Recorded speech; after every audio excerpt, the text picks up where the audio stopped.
Welcome! In front of me I have HUAWEI Watch GT 6 Pro and I'm gonna show you how to take screenshots on this watch.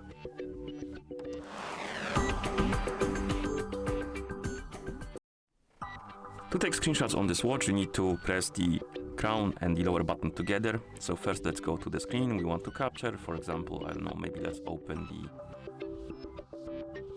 music app. Okay, and then to take a screenshot, like I said before, you will need to press the crown and lower button together.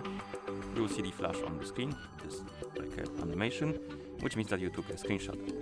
And once you take a screenshot, if you want to check them, your watch needs to be paired with a phone, and on the phone that is paired with your watch, you can open the Photos app, and then open the albums and find the screenshot album, and your screenshot from your watch will be here.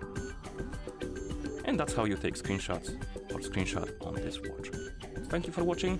If you found this video helpful, please consider subscribing to our channel and leaving the like on the video.